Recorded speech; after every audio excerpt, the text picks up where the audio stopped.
Imaginez une quarantaine de plongées, du rafting, du kayak, du surf, du canoë, du canyoning, des balades en cheval, des sauts en parachute et d'innombrables randonnées pour découvrir plein d'animaux étranges et mystérieux. C'est simple, c'est une activité chaque jour pendant 4 mois et demi et cela m'a permis de vivre intensément chaque instant.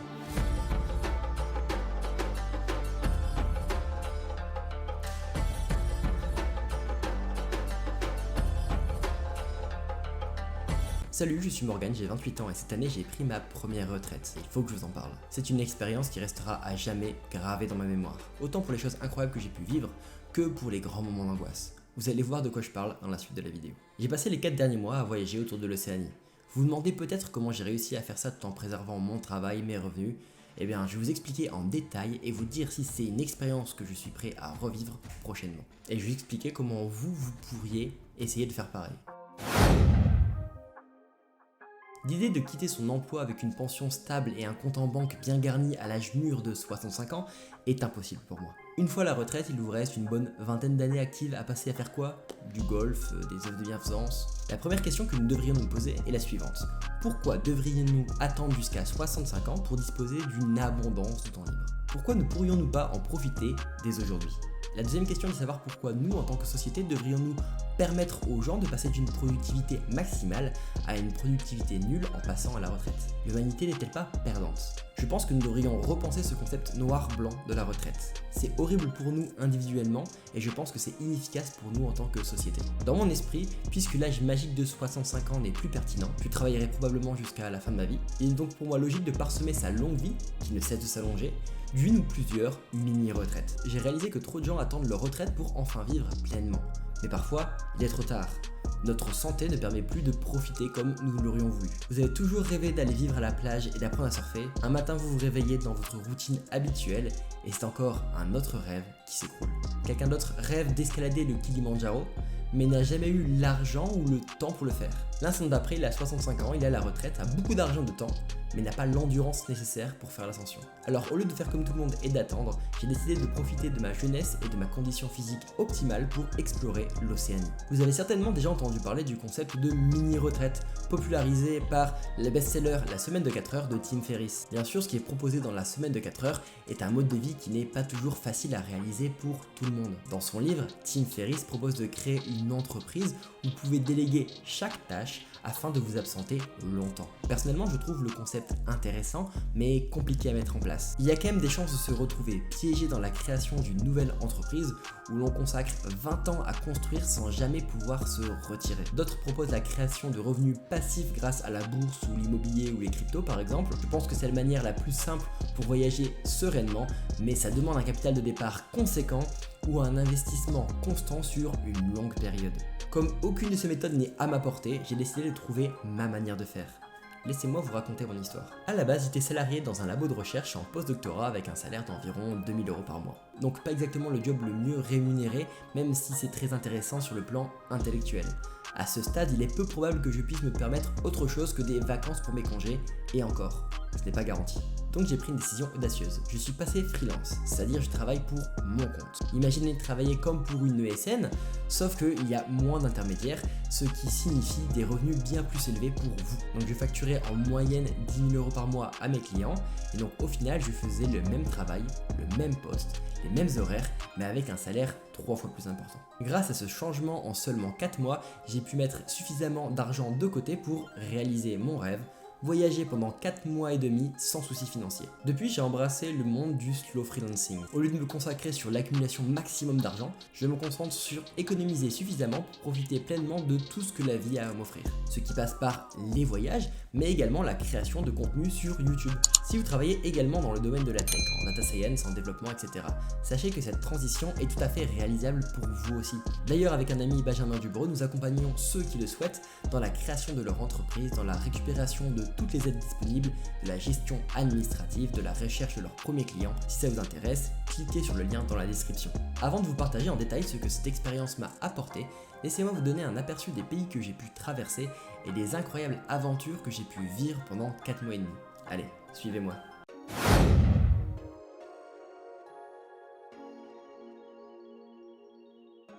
Voyager, partir à l'aventure, découvrir de nouveaux horizons, c'est exactement ce que ma copine et moi nous sommes dit. Nous voulions une expérience inoubliable, alors nous avons regardé le planisphère, et là, à l'autre bout du monde, se trouvait la Nouvelle-Zélande.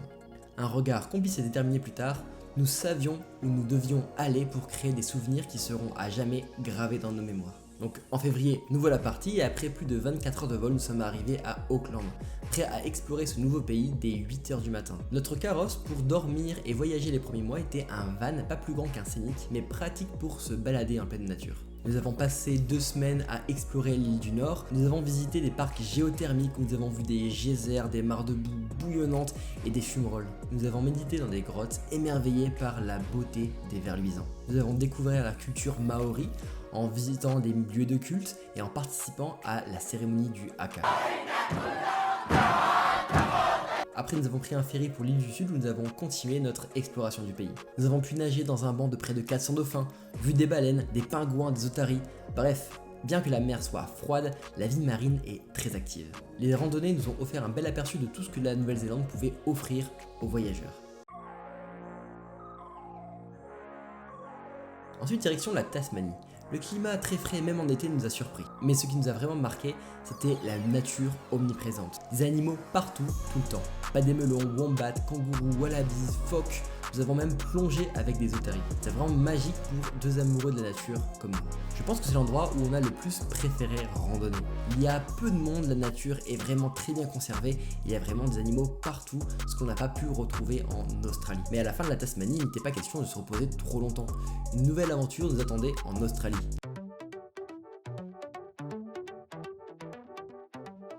Arrivé à Perth, nous devions aller jusqu'à Exmouth au nord pour nager dans la petite barrière de corail. Nous avons plongé et nagé avec des requins-baleines. C'était vraiment un spectacle incroyable de nager face à ces géants marins. Ce n'est quand même pas rien de voir avancer vers vous un poisson de la taille d'un bus scolaire. En reprenant la route, on a découvert qu'un ouragan avait détruit un pont, ce qui a coupé la route jusqu'à Darwin. On a dû faire un détour de 6000 km. Je ne sais pas qui s'occupe de ces routes dans ce pays, mais c'est assez fou quand même. Mais après coup, on est super heureux d'avoir eu ce détour, car ça nous a permis de découvrir le centre de l'Australie, qui est un endroit fascinant. Rouler sur des routes pendant des kilomètres et des kilomètres et des kilomètres sans rien voir, à part un panneau prochaine ville dans 600 km, c'est une expérience inédite et totalement différente de ce qu'on peut trouver en France ou même en Europe. L'Australie, c'est le 6e plus grand pays du monde, et il abrite pourtant moins de 25 millions d'habitants, soit 2 fois moins qu'en France. La plupart du pays est donc vide, mais du coup ça permet d'accéder à des paysages naturels grandioses. Et donc au centre de l'Australie, quand il n'y avait plus aucune civilisation, aucune lumière, j'ai eu l'occasion de voir les plus belles nuits étoilées de toute ma vie. Arrivé quasiment à destination, nous avons fait un arrêt dans un parc nommé Kakadu. C'est là que nous avons vécu la plus grande frayeur de notre séjour. En général, nous évitions de conduire la nuit dans cette région sauvage, car il y a de forts risques de renverser un kangourou, un chameau ou un émeu. Cependant, cette fois-ci, notre activité du jour s'est prolongée et nous nous sommes retrouvés à devoir parcourir les 15 dernières minutes de notre route alors que la nuit avait commencé à tomber. Et tout d'un coup, un buffle attiré par les phares s'est mis à courir vers notre voiture. Il a brutalement surgi et nous a violemment percutés. Les portes sont enfoncées, les vitres ont explosé, mais heureusement la voiture roulait toujours, donc j'ai pu reprendre le volant, déterminé à conduire les 4 heures restantes pour retourner au concessionnaire. Avec un phare en moins, la visibilité était un enfer, et les kangourous continuaient à traverser la route sans prévenir, faisant monter encore d'un cran l'anxiété. Cependant, nous avons réussi à arriver à bon port, soulagés de rentrer sains et saufs, et donc nous avons rendu la voiture avec 2 jours d'avance. Pour décompresser, nous avons décidé de nous offrir un moment de détente dans un resort en face de l'aéroport pour reprendre notre souffle après cette expérience qui était quand même assez effrayante. Une fois les batteries rechargées, nous voilà partis pour l'Australie de l'Est. Nous avons commencé par une croisière de 4 jours sur la grande barrière de corail. Nous avions été émerveillés par la diversité et la couleur de la vie sous-marine. On a vu des tortues, des requins, des raies, des coraux de toutes les couleurs. On se serait vraiment cru dans Nemo. Les plongées de nuit étaient particulièrement magnifiques, bien que parfois un peu intimidantes avec la présence de requins attirés par les lumières. C'était pas évident de se dire allez, je me mets à l'eau, alors que juste en face on voyait de l'eau et des ailerons qui faisaient des ronds juste en face de nous. Mais bon, quand on allait dans l'eau, ça faisait un gros splash et les requins partaient. Donc une fois la croisière finie, de retour sur la terre ferme, nous avons pris un tout nouveau van pour descendre vers Sydney. Et entre temps, nous avons décidé de vivre pleinement l'expérience australienne en apprenant à surfer sur la Gold Coast. Et après quelques chutes, on a fini quand même par bien s'en sortir. Cependant, alors que nous nous rapprochions de Sydney, la température a commencé à chuter sérieusement. Dans la nuit, aux Blue Mountains, les nuits étaient glaciales avec des températures approchant les -1 degré. Et malgré nos 3 couches de vêtements, des chaussettes sur les mains, c'était quand même pas suffisant pour avoir chaud. Mais une fois arrivé à Sydney, nous avons pu profiter pleinement de la ville et j'ai eu la chance d'assister à mon premier ballet d'opéra à l'Opéra Mythique de Sydney. C'était une expérience incroyable qui a marqué la fin de notre séjour en Australie.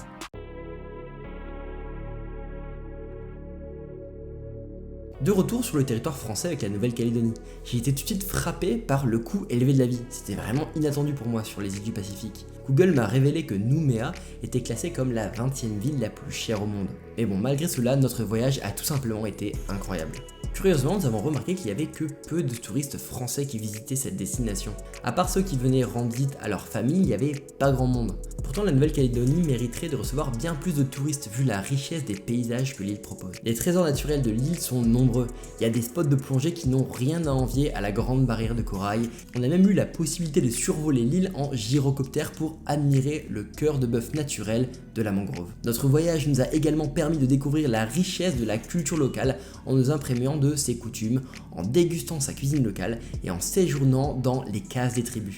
Ces échanges resteront à jamais gravés dans nos mémoires.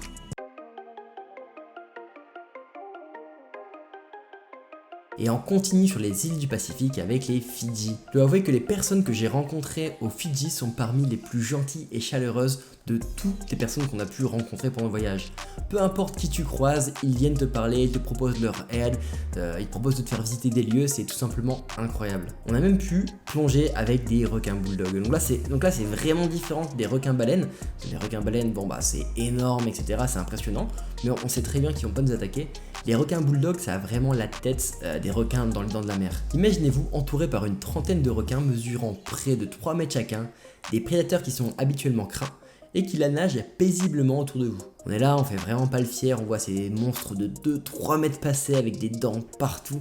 Cette expérience, je ne l'avais jamais connue jusqu'à présent, elle restera du coup gravée dans ma tête. Je faisais vraiment pas le fier au fond de l'eau. On a pu faire pas mal de randos sur l'île et on a pu passer du temps sur les îles paradisiaques près de l'île principale des Fidji.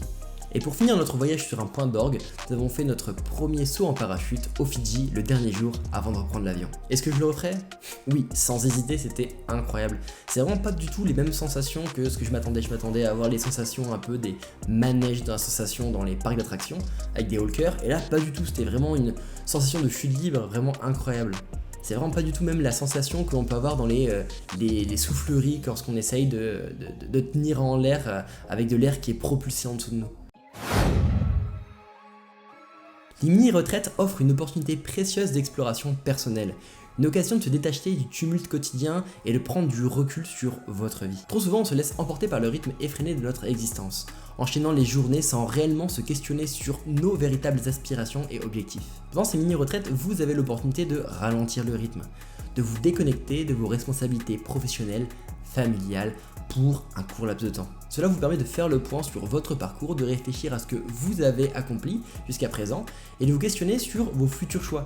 Le recul offert par ces postes bien mérités vous permet de vous concentrer sur vous-même. Vous pouvez méditer sur vos valeurs, vos passions et vos aspirations profondes. C'est également l'occasion de vous poser des questions importantes. Est-ce que mon travail actuel m'épanouit réellement? Est-ce que mes choix de vie me rapprochent de ce que je veux être réellement? Ces moments de réflexion sont essentiels pour éviter de se laisser emporter par le quotidien et d'atteindre un point où on se demande pourquoi suis-je si occupé? Est-ce que tout cela a encore un sens pour moi? C'est un moment privilégié pour réaligner vos actions avec vos valeurs et vos aspirations profondes. Les mini-retraites offrent un précieux moyen de réduire le stress et l'épuisement professionnel dans votre vie quotidienne. En vous accordant des pauses régulières tout au long de votre carrière, vous prenez une décision proactive pour prévenir le burn-out et maintenir un équilibre sain entre votre vie professionnelle et personnelle. Le monde du travail moderne peut être exigeant et stressant avec des charges de travail lourdes, des délais serrés et des attentes élevées. Si vous ne prenez pas le temps de vous ressourcer régulièrement, la pression constante peut finir par vous submerger. Les mini-retraites vous offrent un moyen efficace de vous déconnecter temporairement de cette réalité, vous permettant ainsi de recharger vos batteries mentales et émotionnelles. En prenant le temps de vous ressourcer, de prendre soin de vous et de vous adonner à des activités qui vous procurent du plaisir et du bien-être, vous renforcez votre résilience mentale et émotionnelle. Ça peut être le moment de renouer avec vos proches, nourrir vos relations et de cultiver vos intérêts personnels en dehors du travail. Les mini-retraites peuvent être une mesure préventive efficace pour éviter le burn-out ou le bore-out. Cela vous permet de vous détendre, de retrouver un état d'esprit plus calme, de mieux gérer les situations stressantes lorsque vous revenez à vos activités professionnelles. Les mini-retraites offrent une opportunité exceptionnelle pour développer de nouvelles compétences. Pendant ces périodes dédiées au ressourcement, vous avez la liberté de vous concentrer sur l'apprentissage de nouvelles aptitudes ou même de maîtriser une nouvelle langue. Il est fascinant d'entendre les histoires inspirantes de personnes, par exemple comme Tim Ferriss, qui ont utilisé leur mini-retraite pour se lancer des défis excitants et inattendus. De la participation à des compétitions mondiales d'arts martiaux à des cours de salsa pour participer au championnat du monde de salsa. Pendant notre voyage, nous avons saisi l'occasion de nous surpasser. Notre passion pour la plongée nous a poussé à relever le défi de passer le plus haut diplôme de plongée loisir, le Master Scuba Diver. Ce défi nous a permis de perfectionner nos compétences en plongée, d'acquérir une nouvelle connaissance approfondie de la vie sous-marine et de nous immerger dans un univers fascinant. En investissant votre temps et votre énergie dans l'apprentissage de nouvelles compétences pendant ces mini-retraites, vous élargissez votre horizon et enrichissez votre bagage personnel. Les mini-retraites ouvrent vos horizons grâce aux voyages et aux expériences vécues. Elles vous permettent de prendre en perspective votre propre vie en vous confrontant à des modes de vie très différents. Par exemple, lors de notre passage aux Fidji et en Nouvelle-Calédonie, nous avons découvert que les habitants ont une approche très différente de la vie. Dans les îles, beaucoup de personnes ne poursuivent pas un emploi tout au long de leur vie. Une fois qu'ils ont accumulé suffisamment d'argent pour avoir une maison et une voiture et peut-être un bateau, ils retournent souvent à la campagne où ils cultivent leur propre jardin pour subvenir à leurs besoins. Ces personnes vivent dans des communautés très soudées et vivent en harmonie et s'entraident mutuellement.